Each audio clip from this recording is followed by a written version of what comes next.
Welcome to the Landscape Photography Vlogcast. Join me, Mr. Photo Ninja, and Mr. Paul Thompson Photography from YouTube. Every Sunday morning at 10 AM for everything photography related. And also look out for some special guests. Grab yourself a brew, beer, or something stronger, and let's get into this week's vlogcast.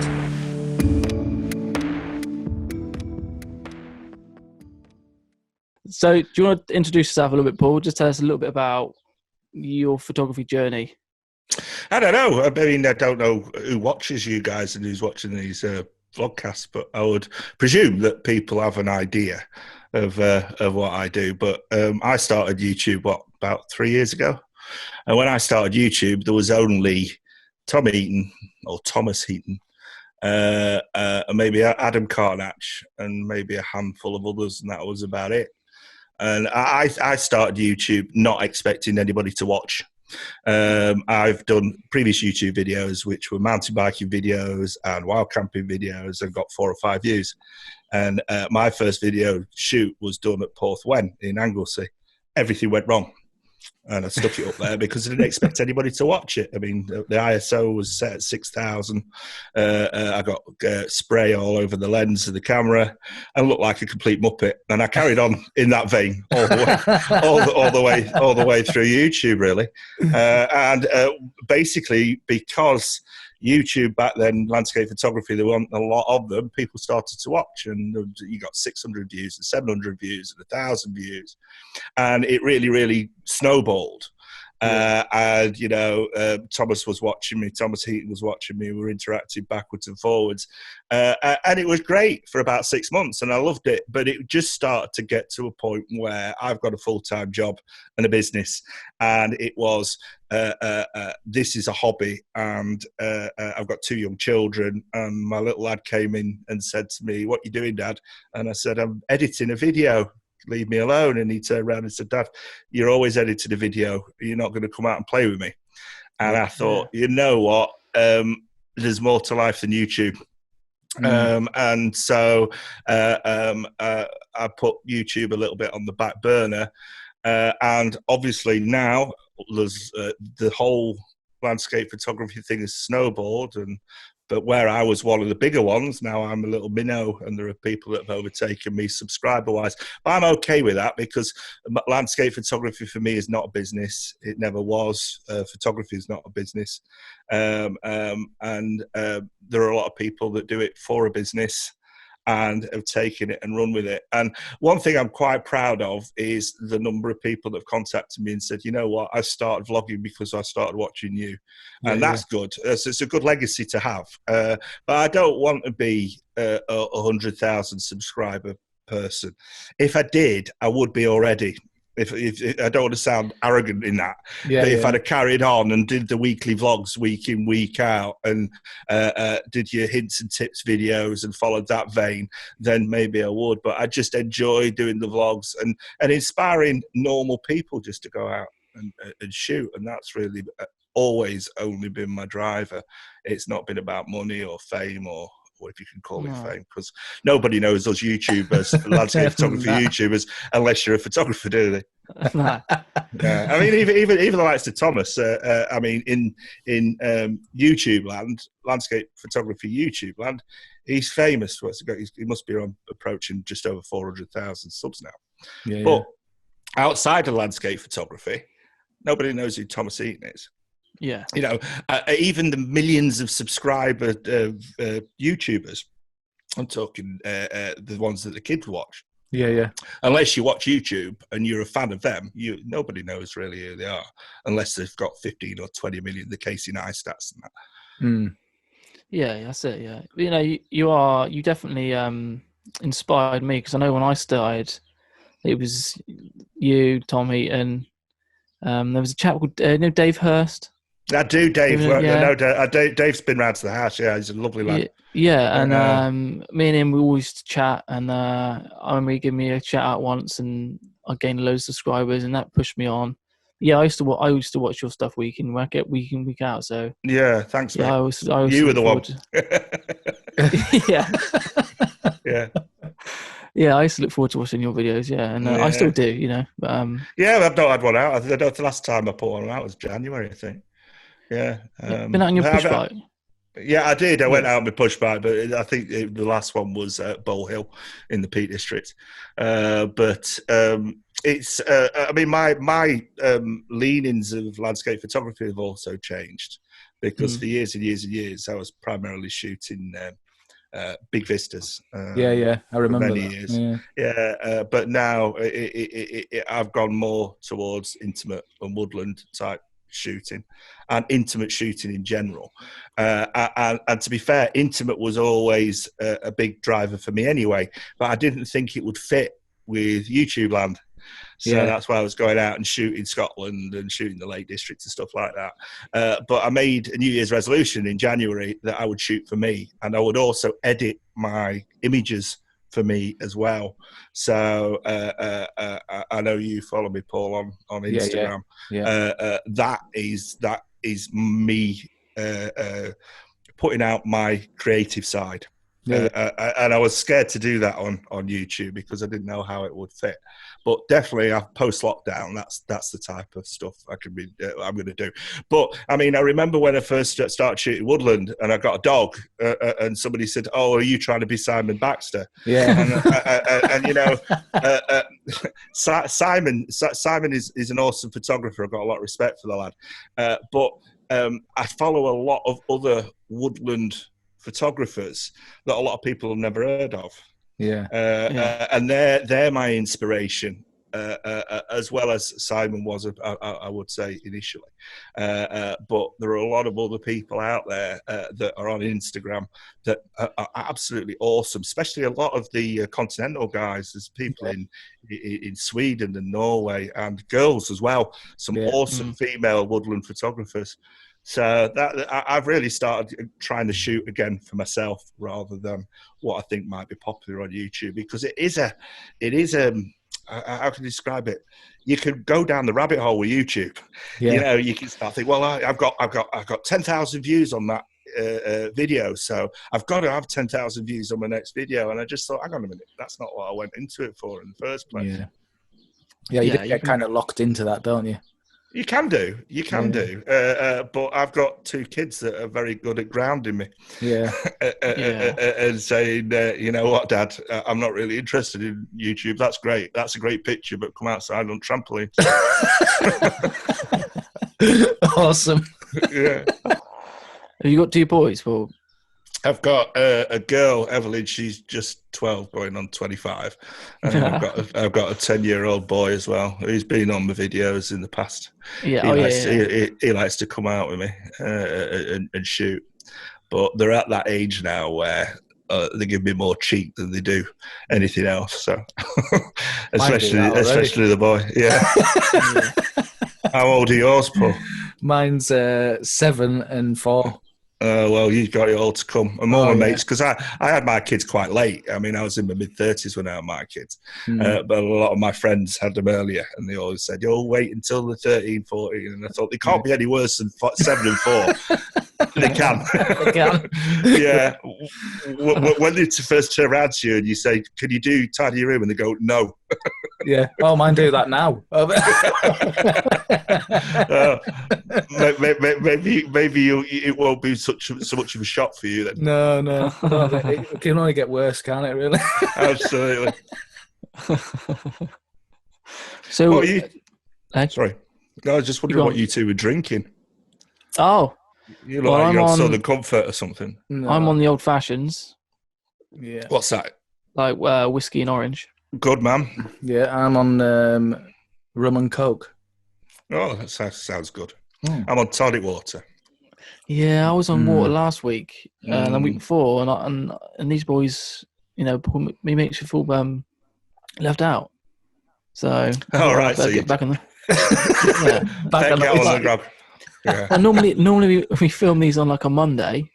And yeah. I think, don't know, it's like on a school night sort of thing. And then and I thought, no, this is a Wednesday, so I'm allowed one midweek. That's all right. Yeah. Monday, Tuesday, Wednesday. Just to get over the day. Absolutely. Yeah. So For this 7-week holiday for me. that's it. 7 weeks. Yeah. Been locked About in. that. So how are you occupying? I know you've obviously got 2 kids like we described, but how do you feel, the 24 hours? I've been working 80-hour weeks for 25 years, and it's just nice to have a break, to be honest. Yeah. So PlayStation's took a battery, and I got bored with that. And then I'm still editing photographs and stuff like that, playing with the kids, and that's about it, really. Yeah. Oh no, I've got an old Toyota Land Cruiser that I mentioned on Photo Nerds. I sold the camper van and bought a Land Cruiser, and the head gasket went. And it's been sat on our drive for the last 6 months in bits. And it was like, if you ever drive around housing estates and you see these projects on people's drives, and all the stuff from the car is in on the back seat and in the boot. And eventually the wife nags him and says, right, you've got to get the scrapper to come and pick this up. Well, that's what I thought was going to be the fate of this Land Cruiser. But I actually finished it this week. It took about a week to do. So it's up and running again and MOT'd and taxed and ready to go post-lockdown. So I've been enjoying doing that. You're pretty handy with a spanner then. Yeah, well, I am now. Yeah. Donkeys years ago, I said to my wife before we got married, I said, I know loads about cars, so I'll go and get you a second-hand car. And we bought this Daihatsu Charade for 300 quid while we were students. And within 3 days, the head gasket went on that. She says to me, well, what are you going to do with this car? So I had to change the engine on that, and that was like 20-odd years ago. So I've had a bit of experience. That sounds like a big job. Well, it's not in a Daihatsu Charade because you can pick the engine up and pull it out with one hand. It's a 900cc job. It's like a big motorbike engine. A bit worse than a Land Cruiser, isn't it? Well, yeah, 3-litre engine's a bit different. Yeah. So we talked a little bit about woodland photography. Is that your favourite place to be? My favourite shooting in general is intimate shots that work well from an artistic point of view, that you can then do some subtle post editing to create what you see in your mind's eye without going too far away from what the original image looked like. And one of my little bugbears when you see people who edit woodland images, not even woodland images, but images in general, and they say, oh, well, I've really not done that much post-processing. And you think, well, you have. Because that's not how the shot will have looked at. Because that's where I made the mistake with woodland, is I was thinking, how come such and such can get an image and he says that he got that straight out of camera, and I take the same picture with polarizer on, with the polarizer off, and all those different scenarios with camera settings, and it doesn't look like that when I take it out of camera, when I get it back on in the editing suite. And it's not. But with woodland shooting, you are post processing, but you post processing subtly, and you're doing something completely different than you would with a Grand Vista shot. So if I took because what I've done is I've done what what's he called? Mark Littlejohn done in respect that I'll get a preset that works with the woodland image or settings, and then I'll make a preset out of it. Yeah. And then when I get a new woodland image, I'll put that in, and then I'll try the preset, and I've learned that way, and then I'll tweak those presets to make the work. But if I take that preset for a woodland shot and then transpose it into a Grand Vista shot, it just doesn't work. Because my settings, and I predominantly use Lightroom. Very rarely do I use Photoshop. I'll use Photoshop maybe to add some. I'm going to get it wrong. Gaussian blur. Yeah. That's it, Gaussian blur. To add a little bit, but I'm very, very subtle with that. I'll never go above 12%. So add a little bit, but the majority of what I do is in Lightroom. But those sliders, so for example, in my bigger vista shots, I may take my shadow sliders to the right a little bit, my highlight sliders to the left a little bit. And I'm very careful with my blacks, and I'm very careful with my whites. But in woodland shots, you know, I'm heavy on the blacks, I'm heavy on the shadows, and I'm taking the shadows the other way. So I'm taking the shadows to the left-hand side.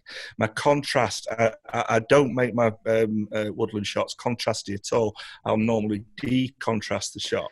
So, and then I'm then also a great believer in subtle split toning with my woodland shots as well. So 99% of my woodland shots have got some form of split toning, and that's where I created a style with my woodland images, Paul. If you've gone on Instagram, you'll see that the rusty tones is split toning, but you can't just achieve that rusty look just with split toning alone. You've got to emphasize it. And years and years ago, and I still do it, but I've not done as much as I should do. I paint, so I do oil painting. Yeah. And the problem, well, it's great because when you're doing your post-processing with woodland images, you can use that knowledge to get the type of shot that you're after. So you'll see that with some of the shots, and one of the presets is called Constable, after John Constable, the painter, because it looks like Constable-esque, that preset. But the problem is because I come from a background where I've done painting, my thoughts on how a photograph should be is maybe different to the way, I'm not going to say traditionally, but the way that digital photography has gone in recent years. So for example, everything pin sharp front to back. That doesn't happen with a landscape painting. A landscape painting, the way that you create depth in the landscape is by having that haziness going maybe in the initial foreground to your pin sharp area of interest in the painting, and then it hazes off into the background. So I don't make my Grand Vista shots pin sharp front to back, and I've been criticized on that in the past. Well, your image is not sharp. Well, actually it is.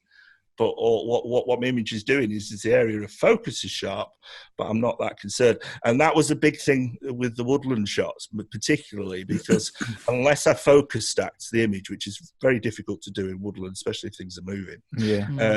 And also I like to hand hold a lot as well. And so it's impossible in that situation. But if you look at some of my woodland images, certain parts of the foreground may be a little bit soft, whereas the emphasis is a little bit sharper, or is sharp. And I was very reticent to put out those images for fear of people saying, "Oh, well, I don't like that image because your foreground's not sharp." But I've learned that you can actually use that to your advantage. I'm sorry to rattle on. No, not at all. You crack on. It's interesting to hear. Yeah, it's I hope interesting I'm not to hogging hear. it. No, not at all. It's really interesting to hear. It is. I mean, I've noticed a lot of your woodland shots lately, and they're lovely. They've got that kind of painterly feel about them, I think. Yeah.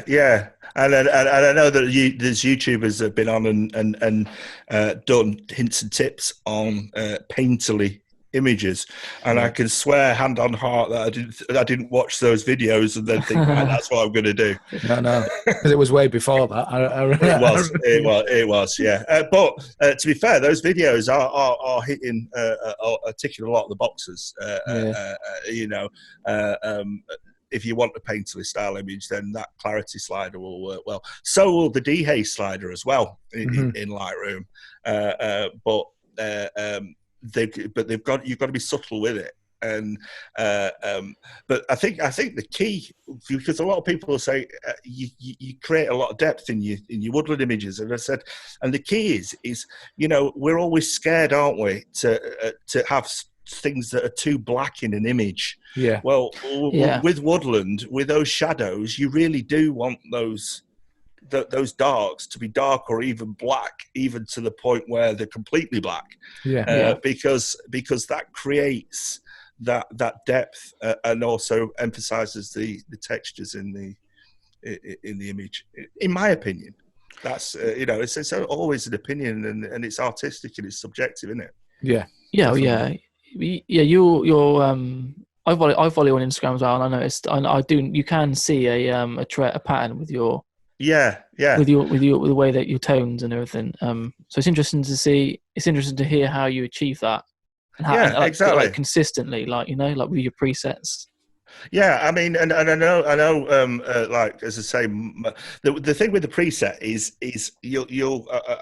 I must have about 20 different presets now, and some of them are variation on themes. So, like as I said, Constable, I've got Constable 1, I've got Constable 2, I've got Constable 3.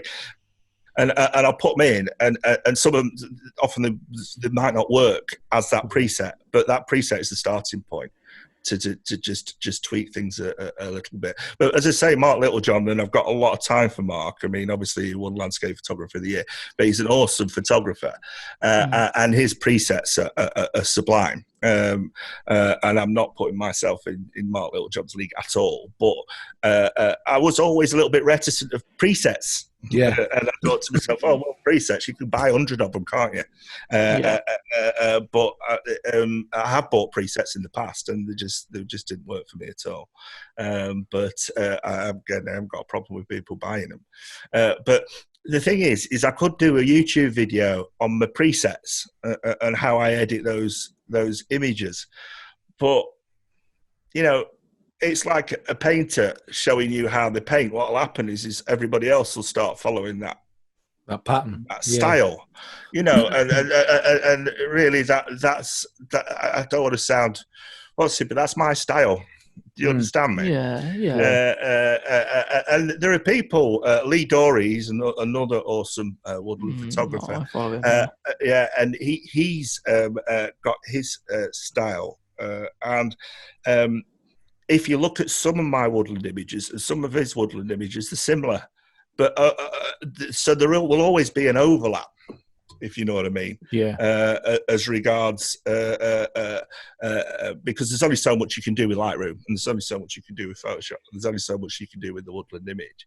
But it's so I haven't got a problem with that. But if I showed everybody all my hints and tips as to get my woodland shots, then what they'd be doing is they'd be Paul Johnson. They wouldn't be themselves. So we'll be doing a few videos to show people what I do, but I won't go into the details of everything that I do. If you. Yeah. No, don't want to give away the recipe, really. No. Have a bit of mystery, ain't we? Yeah, because I think what it'll do is I've developed my style by trial and error, and what's so easy, especially in today's day and age, is we can get everything handed to us on a plate, can't we? And then it doesn't become your style, and I think that can then curtail your creativity. If you think, right, that's easy. Then it's not really you anymore. So, if you look at Littlejohn, it's Littlejohn. If you look at Baxter, it's Baxter. If you look at Lee Dory, it's Lee Dory. So, these guys have got their own inimitable style. Yeah. Because of their editing techniques. That's my personal opinion. And also the fact that they're awesome at, because don't get me wrong, a bad image, you can't make a silk purse out of a sow's ear.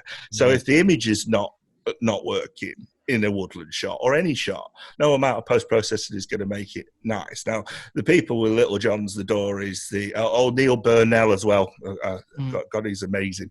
But all those guys know how to get an image. And I'm not talking about clicking a shutter here.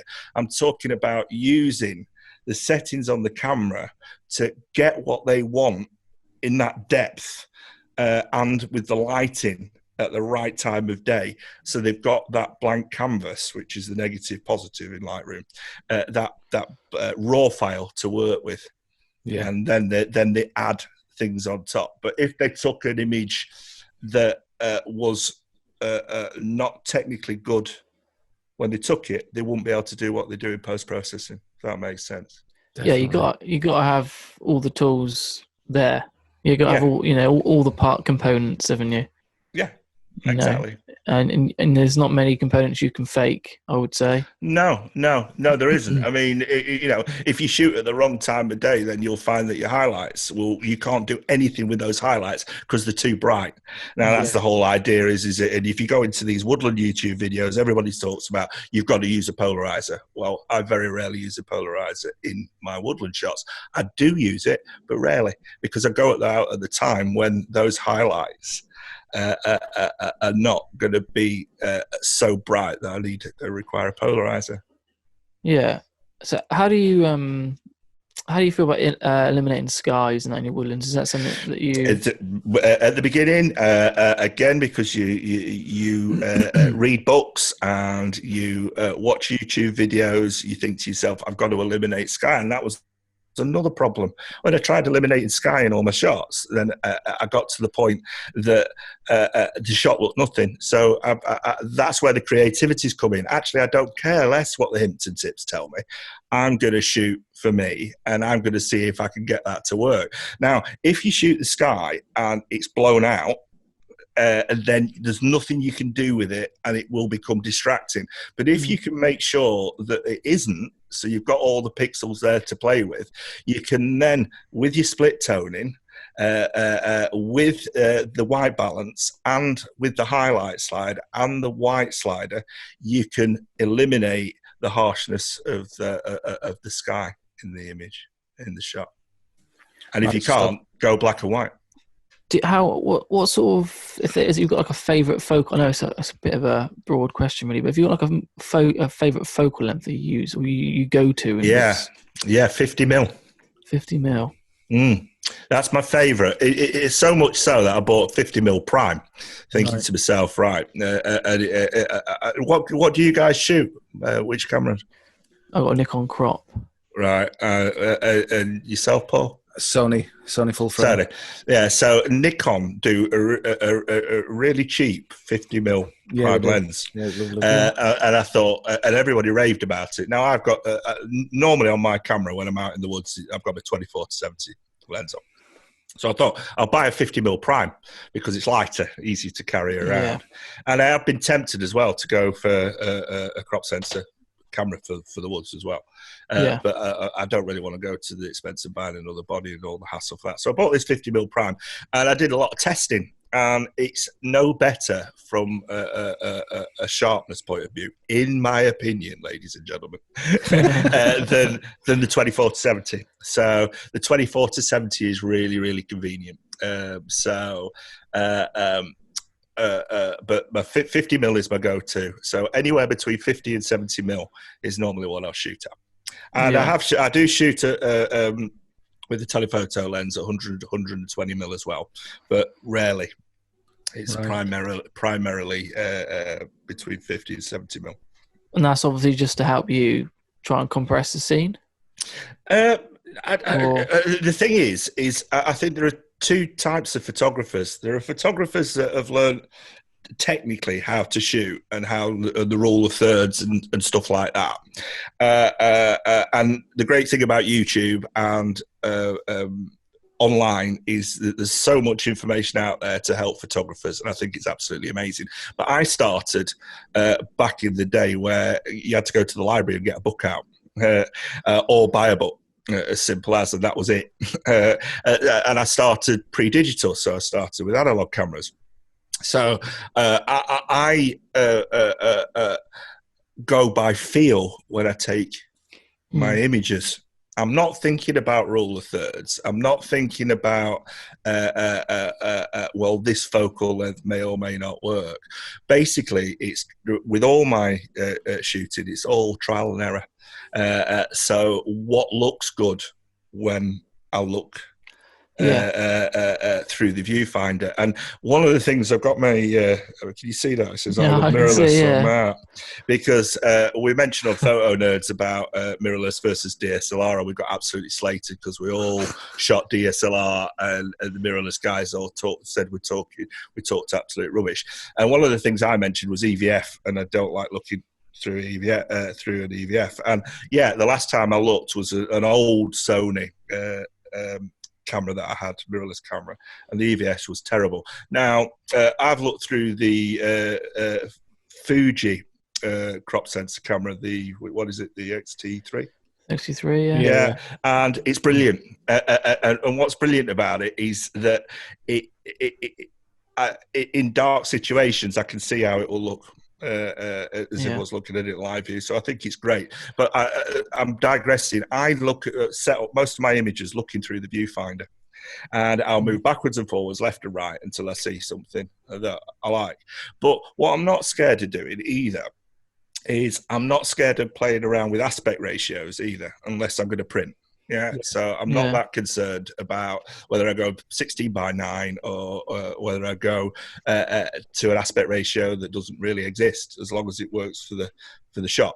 And the other thing is I'm not worried about cropping my images. So when I take a shot, the advantage with the full frame camera is that I'm getting a lot of information that I can play around with. And I'd say 90% of my images I'll crop.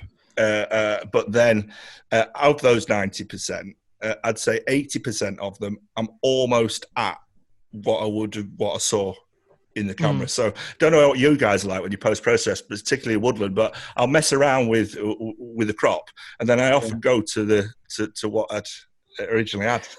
Yeah.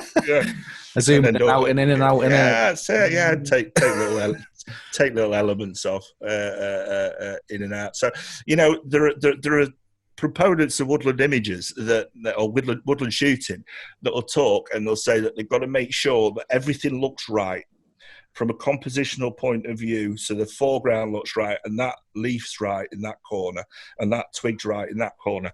I don't go to that extent. I'll just crop the leaf out a little bit. I don't do a lot of taking things out of images. Not cloning and that. No, the only time I will is going back to what you were talking about, sky. Elements of sky that are poking through, little dots of what bright light. I'll take it into Photoshop and I'll take those out purely because they can be distracted to the eye. But on the whole, the image that you see is the image that I got in the camera as regards taking things out and putting them in. And the reason that is because I'm not very good at doing it.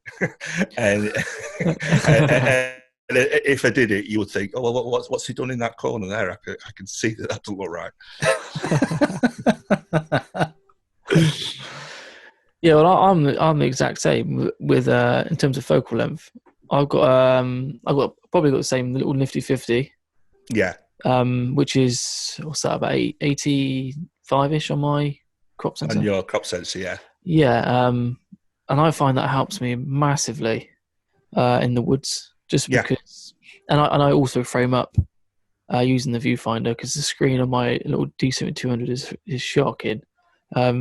It's just so bad. So the viewfinder I use all the time, and I will walk around with my eye in there. But yeah, I find that 50, 85, that sort of range for woods really helps me just sort of simplify, I suppose. Yeah. It's interesting to hear you say that about your surroundings, your twigs and your branches. Yeah. You do hear people bang on about cleaning the edges up. Yeah.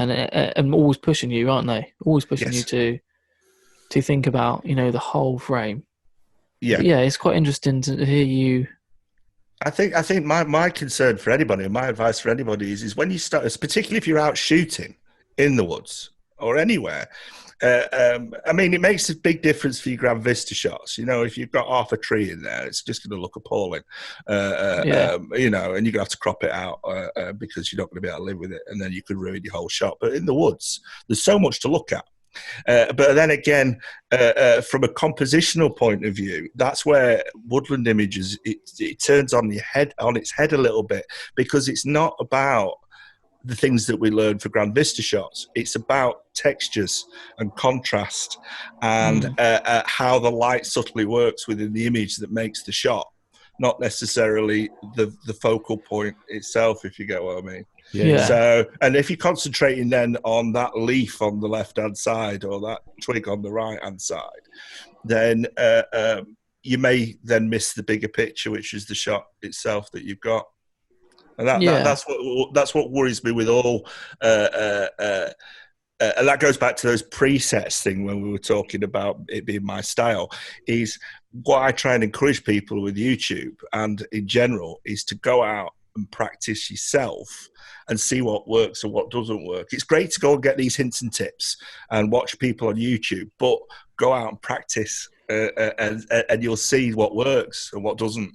Yeah, definitely. I don't know about yourself and Paul. I'm self-taught, and I learned from just going out on the camera and then watching YouTube. Yes, and getting inspiration, and then going out on the camera again.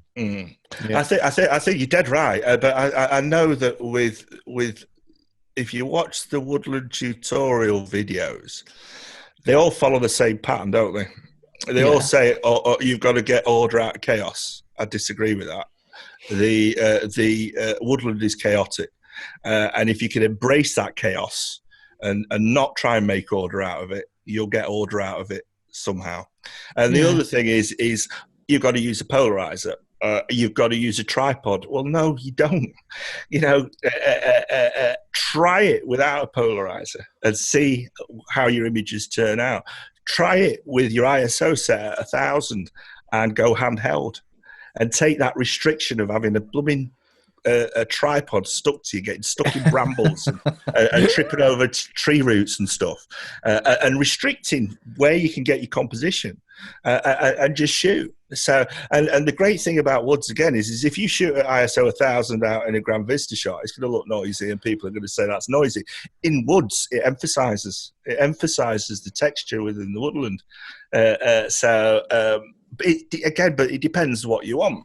So, the likes of Simon Baxter, his images are crisp and sharp and subtle and ethereal. Shooting handheld at higher ISO won't work for Simon Baxter because that's not Simon Baxter's style.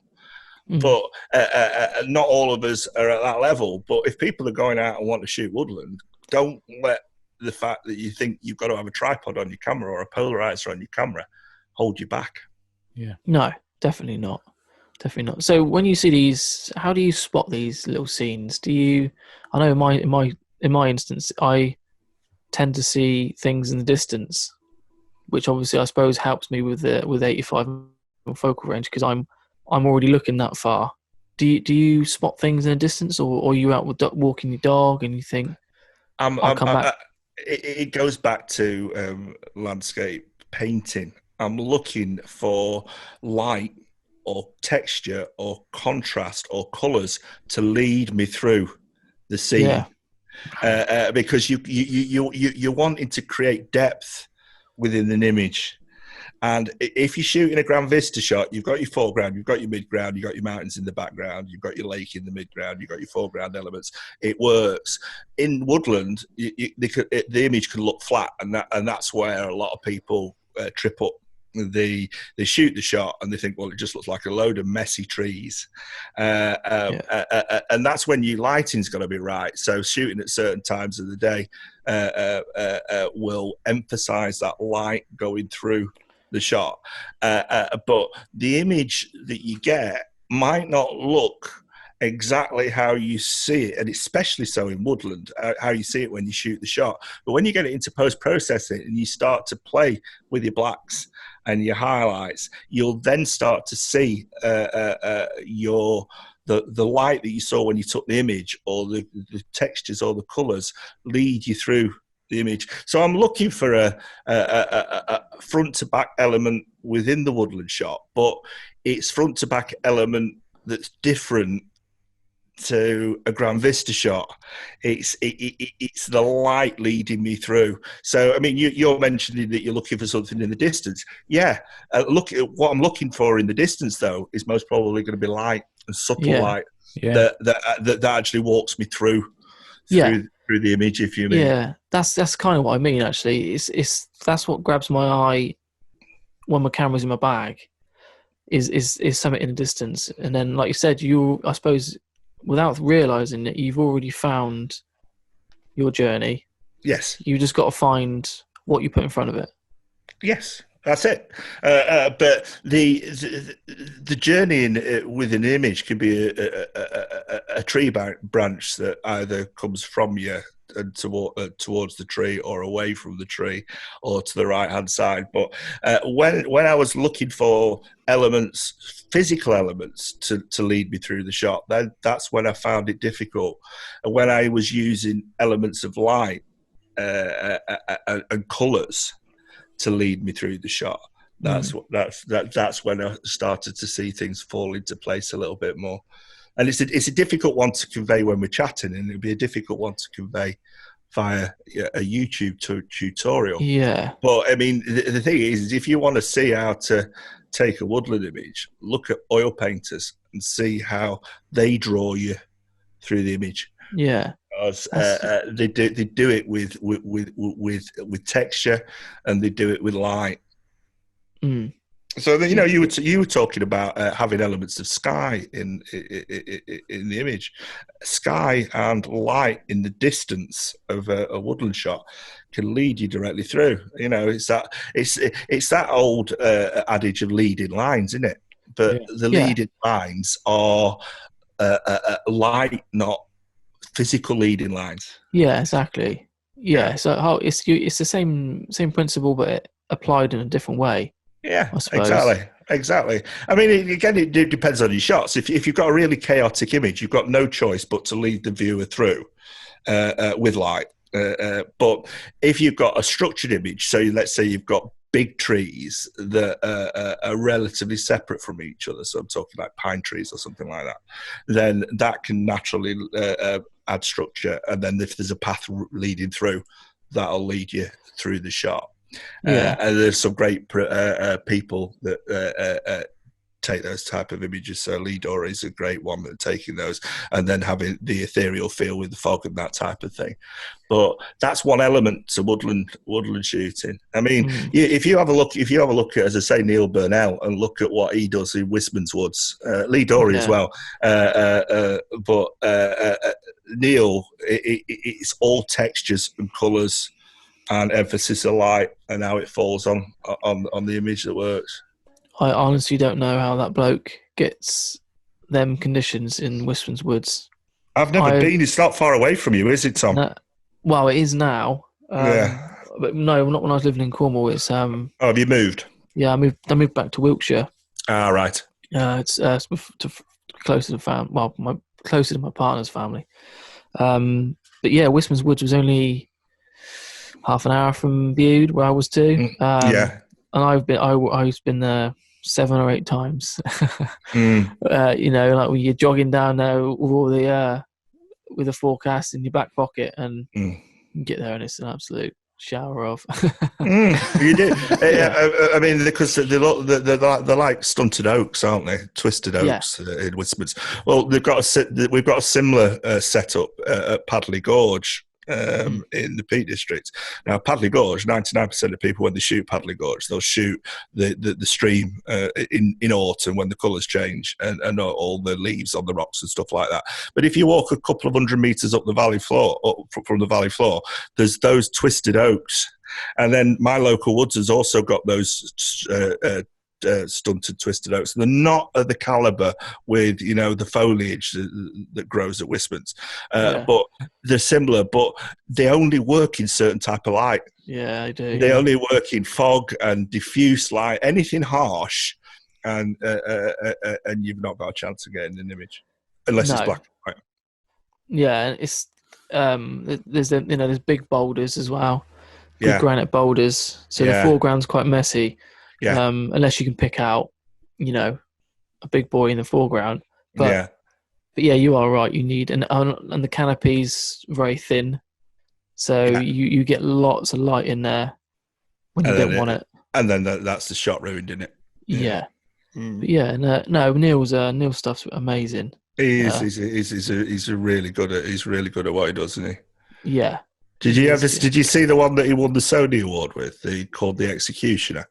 It was like one of these machines that debarks a tree, and his post processing was absolutely amazing, beautiful. But how clever to think And I'm not a great one for naming my images, but it worked perfectly. I mean, he said sending shivers up my spine that thinking about that image, because I just thought, so clever.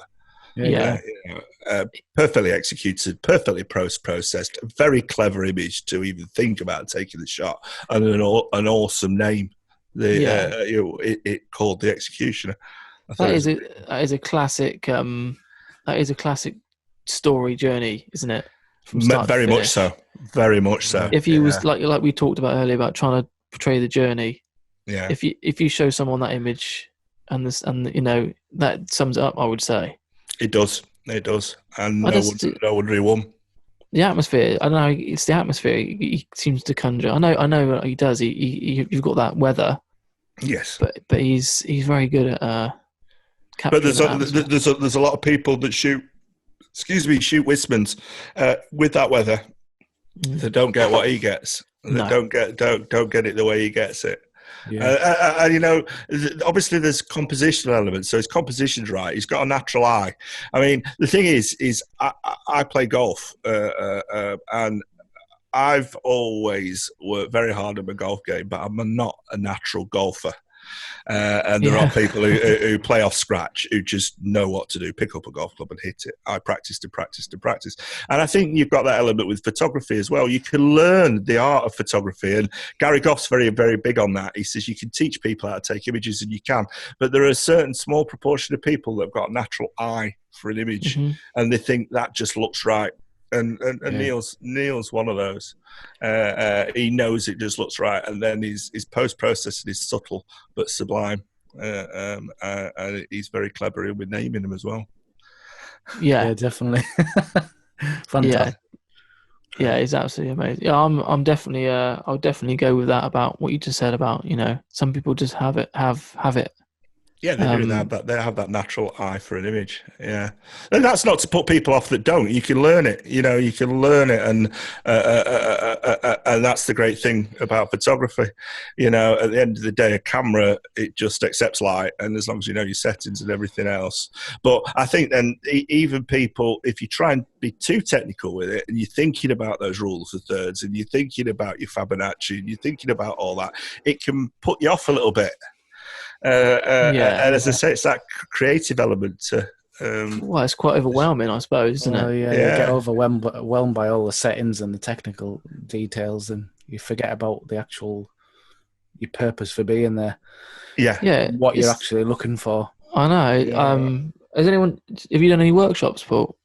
Have I been on any workshops? Have you done any? Have you hosted? No, I haven't. I've taken a couple of people out free of charge. Yeah. It's not a business for me. No. So it's not been something that I've really. I've only done a few. Yeah. But that's been a very common theme. Is people just get so overwhelmed with all these things that they have to do, or they think they have to do, and they're rushing around. And I said, well, hang on a minute. You don't need to rush around. No. We're not shooting the NFL. We're not shooting a Super Bowl. No. You can go and walk around, and if it takes us an hour to get one picture and we get a crap picture, so what? I think that's a really good way to teach, because at the end of the day, what's your driver for going out and getting images? Is your driver going out and getting images and telling everybody, look how good I am? Or is your driver going out and getting images to enjoy shooting? To enjoy the whole process of shooting. I mean, and it's something that I mentioned previously on YouTube videos and on Nerds as well, is that if somebody, let's say, goes to, I don't know, travels for 4 hours and goes up to Ullswater for the shot of the boathouse, and the conditions are rubbish and the sunrise don't work, and then they go home disappointed, when there's so much more that they can go out and experiment with, and the shot that they never thought in a million years they were going to get, they walk away with, and it's amazing. Yeah. It's the same at Bleed Tarn in the lakes. Everybody goes for that archetypal Bleed Tarn shot with Langdales in the back. If you go to the left-hand side and go over the little footbridge and go over that way, some stunning vistas that people just don't shoot. And, I've always encouraging people, just if you don't get the image that you want, don't pack up and go home disappointed. Yeah. Go and try that intimate shot, or go into the woods and shoot some trees, or shoot a rock with water going over it, and just one rock, and slow it down. Put it in black and white and stick it on your wall. You'll be well impressed. Yeah, that's definitely. it. Yeah. So I mean, I've been criticised in the past about going on about bucket list shots, and I'm not into bucket list shots. I am into bucket list shots, but that's not all. That's not what it's about for me. Yeah. No. It's not just a checklist. What's your guys' drivers for going out and shooting? Is it meditation for you guys and the relaxation, or is it something different? Well, for me, it's a case of we're driving all day, and it's just a case for me. It's slowing down. It's slowing everything down, being out in nature as opposed to hammering around on roads all day.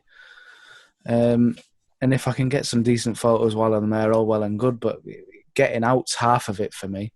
Just getting outside. I mean, when I was first started, I mean, I trained to be like a countryside ranger type. And at the time I trained, there was no jobs available, so I just had to kind of get any old job after that. Right. But now that I've got into photography, I'm finding myself going back towards that sort of thing. So although I'm not working in that field anymore, the photography is my kind of outlet for it. So that's my point of view of it. It's given me. The whole nature thing's giving my photography the voice again, if you see what I mean. That's a really good driver, though, isn't it? Yeah, definitely for me. Definitely for me, is getting back outside and just getting fresh air and good images as well, if I can. What about yourself, Tom? Mine's very similar, really. I'm a bit of a loner. Yeah, I like just me and nothing, if you know what I mean. Yeah. And that's kind of why I've got into the woodlands recently. That is like when you get up for sunrise and you go to the grand vistas and stuff, and you see the sun come up, and it is amazing, isn't it? It is. But when you get up for sunrise, in a weird way, you don't see the sun come up because you're in the woods, and you see the odd deer, you see the hares. And you hear that old crunch behind you, and you wonder what it is. It's just something about it that just sucks me in. It's addictive. Yeah, I agree. I can totally get that, and I'm the same, Tom. I'm a loner, and the number of times I've been to an area that I'm going to shoot, and there's two other photographers that I get in my car and carry on somewhere else, because my job entails working with people day in, day out, and many people, and all I want to do is switch off. So when I look through a viewfinder, I'm not thinking of anything other than the image in front of me. So it's my meditation, if you like. So you mentioned the workshops thing. That's why I don't want it to become a business for me, because if I'm doing a workshop for 4 people, then I'm there to teach and help them. And if I've got once a week where I can go out and shoot and I'm doing a workshop, then I'm maybe not going to get that meditation that I'm after. Yeah, I can see that. Yeah. Because you are right. This is a completely different thing, isn't it? It kind of contradicts what I just said, I suppose, by doing the workshops. So. Yeah. No, I don't think it does. I think because what you do with your workshops is you're giving back to people, aren't you? Yeah. And in the future, my long-term plan is maybe I don't have to lay so many bricks. Yeah. By the time I'm in my 50s, I can still walk upright. Yeah, but mind you'll have retired by then, won't you? Because bricklayers earn a lot of money. Yeah. Especially if you can lay a lot of bricks in a day well. That's it, yeah. I've never met a poor bricklayer yet, let's put it that way. No, nor have I, actually. Yeah, there was an alcoholic bricklayer once called Paddy, who could only lay about three bricks a day before falling off the scaffolding.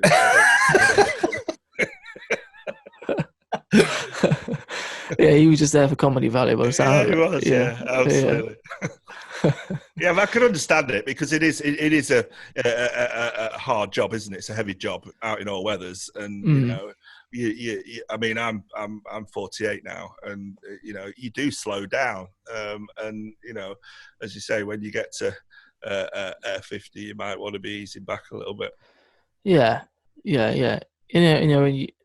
Everyone. I think it's important. It's important to do things for yourself and not put pressure on, but at the same time, it's nice to have some sort of aspirations and goals. I agree. And I think life. Well, I'm getting all deep here. I think life is like trying to find that balance, isn't it? Between getting what you want and not having to bust your ass and stress over it. So absolutely, yeah, you're dead right. You've got a good head on you there. I mean, it is. It's just that fine balance, though, because there are people who are out doing YouTube at the moment, and they're all they're so focused on number of views and why is that person doing better than me, and you know, and why have they got subscribers and I haven't, and then obviously the whole Facebook stuff and this, that, and the other, and as I say, when anything gets big, it can become toxic. And as long as you can allow yourself to enjoy what you're doing with social media and with YouTube, and you can allow it to build your business, then I think you're laughing. But I've got to say, I do really admire the likes of Thomas Eaton, who are going out and doing 2 videos a week, week in and week out. That's hard work. That's hard work. And all the social media that goes on with it. Yeah. I mean, I know that having two young kids and doing that and having a job as well is impossible. Yeah, it's a nightmare. Definitely, it is. But you know, if I maybe didn't have the job I did, then I would do it. But it was never, as I say, making it into a business was never my driver. And maybe I'll end up regretting that, but I don't think so. No, I think you have a gut, don't you? Yeah, you do. So. You do. Yeah. You know that it's right or wrong for you. Yeah. I mean, I was lucky because when I started 3 years ago, there was nobody else doing it. And if I'd have pushed it, then but I know what the revenue streams are like for people with 100,000 subscribers, and it's not that great. You either need to have a backup where you've got previous money from other businesses and stuff like that, or you've got an income stream for something else to tide you over while you get popular, or a supportive spouse. Yeah, that helps. It does. It does. So I really do admire them. I mean, as I say, Thomas has always been a quasi-hero of mine, purely because I think he's so natural and so natural behind the camera.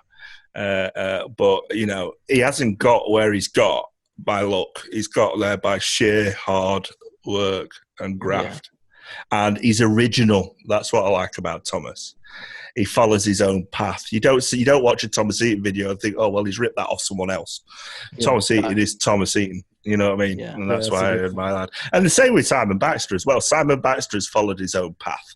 And Simon doesn't put videos out every week. And when he does put a video out, it's sheer class.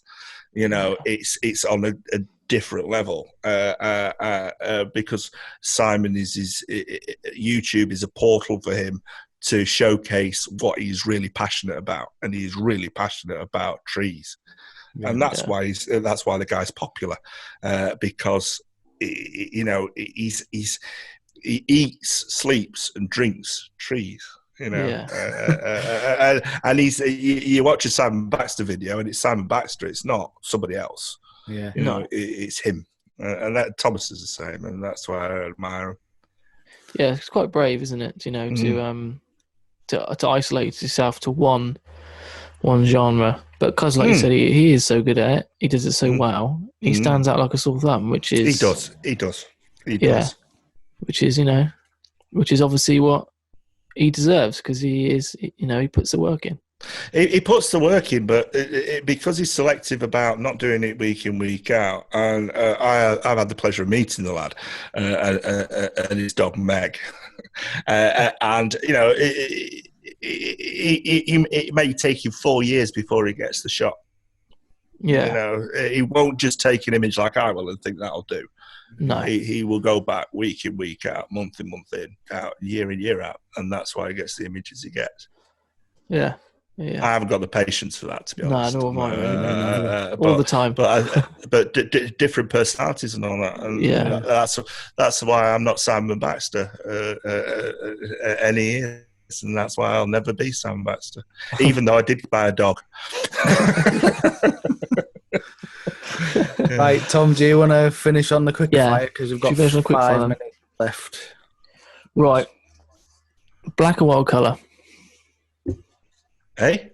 Black or white? Or black and white or colour, sorry. Black and white. Mirrorless or DSLR? Mirrorless.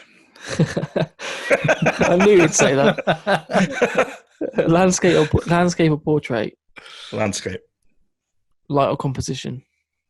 Say? Light or composition? Light. Definitely. Filters or exposure blending? Filters. Photoshop or Lightroom? Lightroom. Sunrise or sunset? Oh. Sunset. Shoot local or the rest of the world? Local. Plan or spontaneous? Definitely spontaneous. Woodland or landscape? Woodland. Intimate? Or intimate. I was going to say woodland. intimate or Grand Vista. You've already answered that one. Intimate, yeah. Thank you so much for coming on the podcast, mate. It's been a pleasure. It's been an absolute blast. Thank you very much for having me. Yeah, cheers for that one. Everyone can find you on what? Paul G. Johnson. Paul G. Johnson, yeah, or Instagram. I don't even know what my Instagram ad is. They'll find you, mate. Yeah, they'll find you. We'll put all the links Paul G. Johnson photo, I think it is. On Insta. Yeah, paulgjohnson.photo. Cool. Ideal. And we'll put all the links, like Paul said, we'll put all the links underneath. Yeah, you're absolute stars, gents. And I'm sorry I rambled on a lot. And I hope not at all. People find it interesting. All interesting stuff, mate. Thanks very much. Cheers for that. Thanks, lads. Cheers, mate.